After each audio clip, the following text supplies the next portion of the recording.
शरणागत दीनार्थ परित्राण परायणे सर्वकष्ट हरो देवी नारायणी नमस्तुते।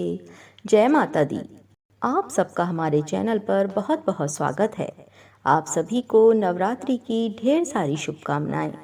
माता रानी का आशीर्वाद आप सब पर बना रहे और माता रानी आपकी हर मनोकामना पूर्ण करें। पंचमो अध्याय। बोलिए अम्बे मात की जय। सर्व देवी देवताओं की जय। देवताओं द्वारा देवी की स्तुति। चंडमुंड के मुख से अंबिका के रूप की प्रशंसा सुनकर शुंभ का उनके पास दूध भेजना और दूध का निराश लौटना। पाठ को शुरू करने से पहले माता का ध्यान करते हैं। ओम। इस उत्तर चरित्र के रुद्रषि हैं, महासरस्वती देवता हैं, अनुष्टुप छंद हैं, भीमा शक्ति हैं, भ्रामरी बीज है, सूर्य तत्व है और सामवेद स्वरूप है। महासरस्वती की प्रसन्नता के लिए उत्तर चरित्र के पाठ में इसका विनियोग किया जाता है, जो अपने कर कमलों में घंटा, शूल, हल, शंख, मूसल, चक्र, धनुष और बाण धारण करती हैं। शरद ऋतु के शोभा संपन्न चंद्रमा के समान जिनकी मनोहर कांति है, जो तीनों लोकों की आधारभूता और शुंभ आदि दैत्यों का नाश करने वाली हैं, तथा गौरी के शरीर से जिनका प्राकट्य हुआ है, उन महासरस्वती देवी का मैं निरंतर भजन करती हूँ। ऋषि कहते हैं, पूर्व काल में शुंभ और निशुंभ नामक असुरों ने अपने बल के घमंड में आकर शचीपति इंद्र के हाथ से तीनों लोकों का राज्य और यज्ञ भाग छीन लिए। वे ही दोनों सूर्य, चंद्रमा, कुबेर, यम और वरुण के अधिकार का भी उपयोग करने लगे। वायु और अग्नि का कार्य भी वे ही करने लगे। उन दोनों ने सब देवताओं को अपमानित, राज्य भ्रष्ट, पराजित तथा अधिकारहीन करके स्वर्ग से निकाल दिया। उन दोनों महान असुरों से तिरस्कृत देवताओं ने अपराजिता देवी का स्मरण किया और सोचा, जगदम्बा ने हम लोगों को वर दिया था कि आपत्ति काल में स्मरण करने पर मैं तुम्हारी सब आपत्तियों का तत्काल ही नाश कर दूंगी। ये विचार कर देवता गिरिराज हिमालय पर गए और वहां भगवती विष्णु माया की स्तुति करने लगे। देवता बोले, देवी को नमस्कार है, महादेवी शिवा को सर्वदा नमस्कार है, प्रकृति एवं भद्रा को प्रणाम है। हम लोग नियम पूर्वक जगदम्बा को नमस्कार करते हैं, रौद्रा को नमस्कार है, नित्या, गौरी एवं धात्री को बारंबार नमस्कार है, ज्योत्सनामयी चंद्र रूपिणी एवं सुख स्वरूपा देवी को सतत प्रणाम है। शरणागतों का कल्याण करने वाली वृद्धि एवं सिद्धि रूपा देवी को हम बार बार नमस्कार करते हैं। नेत्रती राक्षसों की लक्ष्मी, राजाओं की लक्ष्मी तथा शर्वाणी शिव पत्नी स्वरूपा आप जगदम्बा को बार बार नमस्कार है। दुर्गा, दुर्गपारा, दुर्गम संकट से पार उतारने वाली सारा, सबकी सारभूता, सर्वकारिणी ख्याति, कृष्णा और धूम्रा देवी को सर्वदा नमस्कार है। अत्यंत सौम्य तथा अत्यंत रौद्र रूपा देवी को हम नमस्कार करते हैं, उन्हें हमारा बारंबार प्रणाम है। जगत की आधारभूता कृति देवी को बार बार नमस्कार है। जो देवी सब प्राणियों में विष्णु माया के नाम से कही जाती हैं, उनको नमस्कार, उनको नमस्कार, उनको बारंबार नमस्कार है। जो देवी सब प्राणियों में चेतना कहलाती हैं, उनको नमस्कार, उनको नमस्कार, उनको बारंबार नमस्कार है। जो देवी सब प्राणियों में बुद्धि रूप से स्थित हैं, उनको नमस्कार, उनको नमस्कार, उनको बारंबार नमस्कार है। जो देवी सब प्राणियों में निद्रा रूप से स्थित हैं, उनको नमस्कार, उनको नमस्कार, उनको बारंबार नमस्कार है। जो देवी सब प्राणियों में क्षुधा रूप से स्थित हैं, उनको नमस्कार, उनको नमस्कार, उनको बारंबार नमस्कार है। जो देवी सब प्राणियों में छाया रूप से स्थित हैं, उनको नमस्कार, उनको नमस्कार, उनको बारंबार नमस्कार है। जो देवी सब प्राणियों में शक्ति रूप से स्थित हैं, उनको नमस्कार, उनको नमस्कार, उनको बारंबार नमस्कार है। जो देवी सब प्राणियों में तृष्णा रूप से स्थित हैं, उनको नमस्कार, उनको नमस्कार, उनको बारंबार नमस्कार है। जो देवी सब प्राणियों में क्षमा रूप से स्थित हैं, उनको नमस्कार, उनको नमस्कार, उनको बारंबार नमस्कार है। जो देवी सब प्राणियों में जाति रूप से स्थित हैं, उनको नमस्कार, उनको नमस्कार, उनको बारंबार नमस्कार है। जो देवी सब प्राणियों में लज्जा रूप से स्थित हैं, उनको नमस्कार, उनको नमस्कार, उनको बारंबार नमस्कार है। जो देवी सब प्राणियों में शांति रूप से स्थित हैं, उनको नमस्कार, उनको नमस्कार, उनको बारंबार नमस्कार है। जो देवी सब प्राणियों में श्रद्धा रूप से स्थित हैं, उनको नमस्कार, उनको नमस्कार, उनको बारंबार नमस्कार है। जो देवी सब प्राणियों में कांति रूप से स्थित हैं, उनको नमस्कार, उनको नमस्कार, उनको बारंबार नमस्कार है।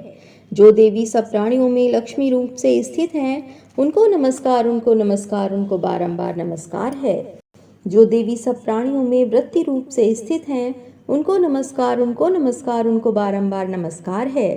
जो देवी सब प्राणियों में स्मृति रूप से स्थित हैं, उनको नमस्कार, उनको नमस्कार, उनको बारंबार नमस्कार है।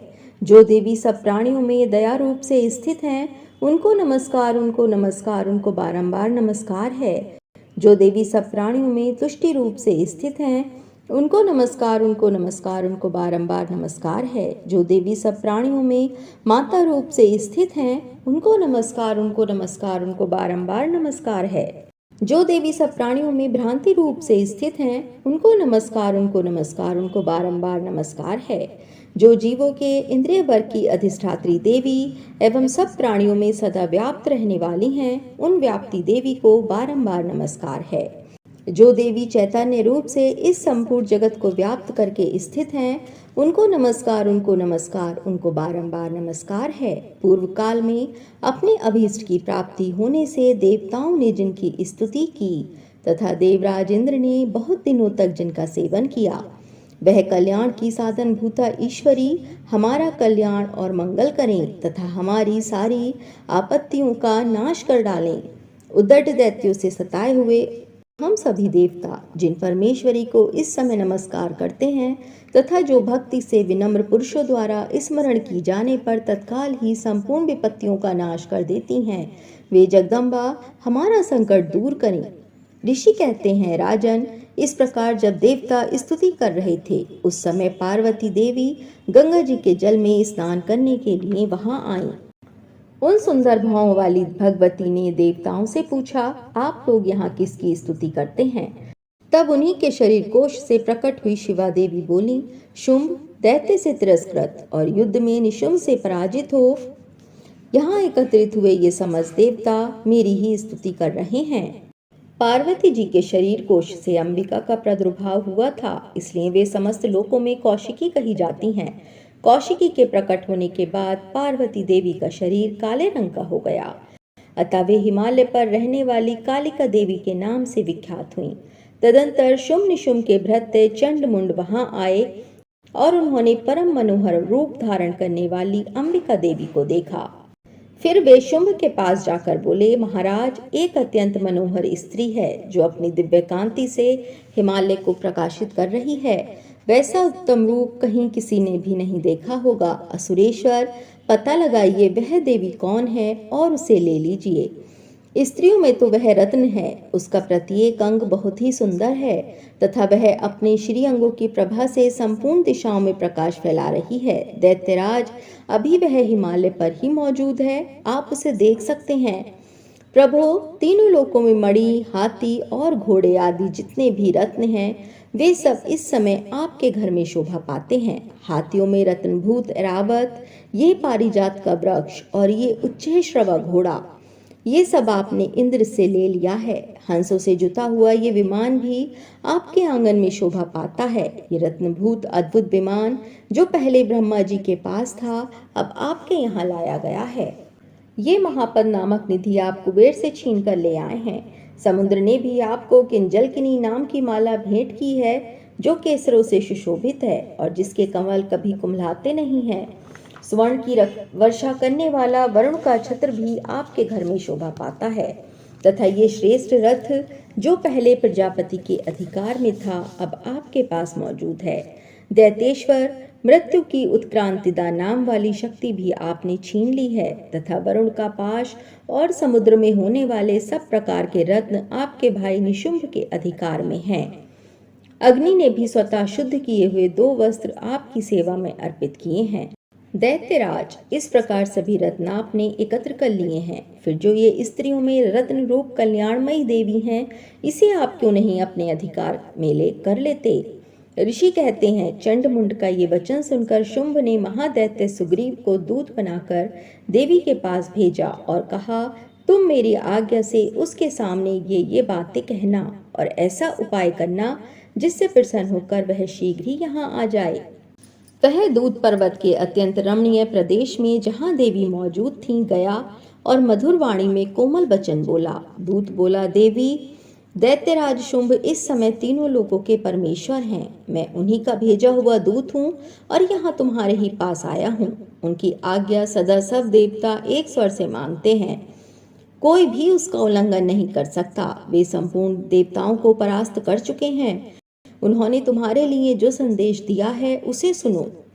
संपूर्ण त्रिलोकी मेरे अधिकार में है। देवता भी मेरी आज्ञा के अधीन चलते हैं। संपूर्ण यज्ञों के भागों को मैं ही पृथक पृथक भोगता हूँ। तीनों लोकों में जितने श्रेष्ठ रत्न हैं वे सब मेरे अधिकार में हैं। देवराज इंद्र का वाहन ऐरावत, जो हाथियों में रत्न के समान है, मैंने छीन लिया है। क्षीर सागर का मंथन करने से जो अश्वरत्न उच्च श्रवा प्रकट हुआ था, उसे देवताओं ने मेरे पैरों पर पड़कर समर्पित किया है। सुंदरी, उनके सिवा और भी जितने रत्नभूत पदार्थ देवताओं, गंधर्वों और नागों के पास थे, वे सब मेरे ही पास आ गए हैं। देवी, हम लोग तुम्हें संसार की स्त्रियों में रत्न मानते हैं, अतः तुम हमारे पास आ जाओ, क्योंकि रत्नों का उपभोग करने वाले हम ही हैं।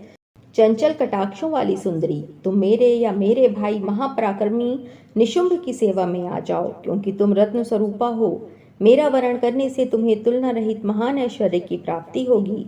अपनी बुद्धि से ये विचार कर तुम मेरी पत्नी बन जाओ। ऋषि कहते हैं, दूत के यों कहने पर कल्याणमयी भगवती दुर्गा देवी, जो इस जगत को धारण करती हैं, मन ही मन गंभीर भाव से मुस्कुराईं और इस प्रकार बोली। देवी ने कहा, दूत, तुमने सत्य कहा है, इसमें तनिक भी संदेह नहीं है। दूत, तुमने सत्य कहा है, इसमें तनिक भी मिथ्या नहीं है। शुंभ तीनों लोकों का स्वामी है और निशुंभ भी उसी के समान पराक्रमी है, किंतु इस विषय में मैंने जो प्रतिज्ञा कर ली है उसे मिथ्या कैसे करूं? मैंने अपनी अल्प बुद्धि के कारण पहले से जो प्रतिज्ञा कर रखी है उसे सुनो। जो मुझे संग्राम में जीत लेगा, जो मेरे अभिमान को चूर्ण कर देगा तथा संसार में जो मेरे समान बलवान होगा, वही मेरा स्वामी होगा। इसलिए शुंभ अथवा महादैत्य निशुंभ स्वयं ही यहाँ पधारें और मुझे जीतकर शीघ्र ही मेरा पाणी ग्रहण कर लें। इसमें विलंब की क्या आवश्यकता है? दूत बोला, देवी, तुम घमंड में भरी हो, मेरे सामने ऐसी बातें ना करो। तीनों लोकों में कौन ऐसा पुरुष है जो शुंभ निशुंभ के सामने खड़ा हो सके? देवी, अन्य दैत्यों के सामने भी सारे देवता युद्ध में नहीं ठहर सकते, फिर तुम अकेली स्त्री होकर कैसे ठहर सकती हो? जिन शुंभ आदि दैत्यों के सामने इंद्र आदि सब देवता भी युद्ध में खड़े नहीं हुए, उनके सामने तुम स्त्री होकर कैसे जाओगी? इसलिए तुम मेरे ही कहने से शुंभ निशुंभ के पास चली चलो। ऐसा करने से तुम्हारे गौरव की रक्षा होगी, अन्यथा जब वे केश पकड़कर घसीटेंगे तब तुम्हें अपनी प्रतिष्ठा खोकर जाना पड़ेगा। देवी ने कहा, तुम्हारा कहना ठीक है। शुंभ बलवान है और निशुंभ भी बड़े पराक्रमी हैं, किंतु क्या करूं? मैंने पहले बिना सोचे समझे प्रतिज्ञा कर ली है, अतः अब तुम जाओ। मैंने तुमसे जो कुछ कहा है वह सब दैत्यराज से आदरपूर्वक कहना, फिर वे जो उचित जान पड़े करें। इस प्रकार श्री मार्कंडेय पुराण में सार्वणिक मनवंतर की कथा के अंतर्गत देवी महात्म्य में देवी दूत संवाद नामक 5वां अध्याय पूरा हुआ। बोलिए दुर्गा माता की जय। सप्तशती माता की जय। षष्ठो अध्याय। बोलिए दुर्गा माता की जय। धूम्रलोचन वध। भक्तों, पाठ को शुरू करने से पहले माँ का ध्यान करते हैं। मैं सर्वगेश्वर भैरव के अंक में निवास करने वाली परमोत्कृष्ट पदावती देवी का चिंतन करती हूँ। वे नागराज के आसन पर बैठी हैं। नागों के फड़ों में सुशोभित होने वाली मणियों की विशाल माला से उनकी देहलता उद्दासित हो रही है। सूर्य के समान उनका तेज है। 3 नेत्र उनकी शोभा बढ़ा रहे हैं। वे हाथों में माला, कुंभ, कपाल और कमल लिए हुए हैं तथा उनके मस्तक में अर्धचंद्र का मुकुट सुशोभित है। ऋषि कहते हैं, देवी का ये कथन सुनकर दूत को बड़ा अमर्ष हुआ और उसने दैत्यराज के पास जाकर सब समाचार विस्तार पूर्वक कह सुनाया। दूत के उस वचन को सुनकर दैत्यराज कुपित हो उठा और दैत्य सेनापति धूम्रलोचन से बोला, धूम्रलोचन, तुम शीघ्र अपनी सेना साथ लेकर जाओ और उस दुष्टा के केश पकड़कर घसीटते हुए उसे बलपूर्वक यहाँ ले आओ। उसकी रक्षा करने के लिए यदि कोई दूसरा खड़ा हो तो वह देवता, यक्ष अथवा गंधर्व ही क्यों न हो, उसे अवश्य मार डालना। ऋषि कहते हैं, शुंभ के इस प्रकार आज्ञा देने पर वह धूम्रलोचन दैत्य 60,000 असुरों की सेना को साथ लेकर वहां से तुरंत चल दिया। वहां पहुंचकर उसने हिमालय पर रहने वाली देवी को देखा और ललकार कर कहा, अरे तू शुंभ निशुंभ के पास चल। यदि इस समय प्रसन्नता पूर्वक मेरे स्वामी के समीप नहीं चलेगी तो मैं बलपूर्वक झोंटा पकड़कर घसीटते हुए तुझे ले चलूंगा। देवी बोली, तुम्हें दैत्यों के राजा ने भेजा है, तुम स्वयं भी बलवान हो और तुम्हारे साथ विशाल सेना भी है। ऐसी दशा में यदि मुझे बलपूर्वक ले चलोगे तो मैं तुम्हारा क्या कर सकती हूँ। ऋषि कहते हैं, देवी के यूं कहने पर असुर धूम्रलोचन उनकी ओर दौड़ा। तब अंबिका ने हुम शब्द के उच्चारण मात्र से उसे भस्म कर दिया। फिर तो क्रोध में भरी हुई दैत्यों की विशाल सेना और अंबिका ने एक दूसरे पर तीखे सहायकों, शक्तियों तथा फरसों की वर्षा आरंभ की। इतने में ही देवी का वाहन सिंह क्रोध में भरकर भयंकर गर्जना करके गर्दन के बालों को हिलाता हुआ असुरों की सेना में कूद पड़ा। उसने कुछ दैत्यों को पंजों की मार से, कितनों को अपने जबड़ों से और कितने ही महादैत्यों को पटककर ओट की दाढ़ों से घायल करके मार डाला। उस सिंह ने अपने नखों से कितनों के पेट फाड़ डाले और थप्पड़ मारकर कितनों के सिर धड़ से अलग कर दिए। कितनों की भुजाएं और मस्तक काट डाले तथा अपनी गर्दन के बाल हिलाते हुए उसने दूसरे दैत्यों के पेट फाड़कर उनका रक्त चूस लिया। अत्यंत क्रोध में भरे हुए देवी के वाहन उस महाबली सिंह ने क्षण भर में ही असुरों की सारी सेना का संहार कर डाला। शुंभ ने जब सुना कि देवी ने धूम्रलोचन को मार डाला तथा उसके सिंह ने सारी सेना का सफाया कर डाला, तब उस दैत्यराज को बड़ा क्रोध हुआ। उसका ओठ कांपने लगा। उसने चंड और मुंड नामक 2 महादैत्यों को आज्ञा दी, हे चंड और हे मुंड, तुम लोग बहुत बड़ी सेना लेकर वहां जाओ। उस देवी के झोंटे पकड़कर अथवा उसे बांधकर शीघ्र यहाँ ले आओ। यदि इस प्रकार उसको लाने में संदेह हो तो युद्ध में सब प्रकार के अस्त्र शस्त्रों तथा समस्त आसुरी सेना का प्रयोग करके उसकी हत्या कर डालना। उस दुष्ट की हत्या होने तथा सिंह के भी मारे जाने पर उस अंबिका को बांधकर साथ लिए शीघ्र ही लौटना आना। इस प्रकार श्री मार्कंडेय पुराण में सारुणिक मनवंतर की कथा के अंतर्गत देवी महात्म्य में धूम्रलोचन वध नामक 6ठा अध्याय पूरा हुआ। बोलिए शेरों पर सवार अष्टभुजी कष्टहरणी संकटहरणी जगत जननी अम्बे मां नारायणी भगवती दुर्गा माता की जय। सप्तशती माता की जय।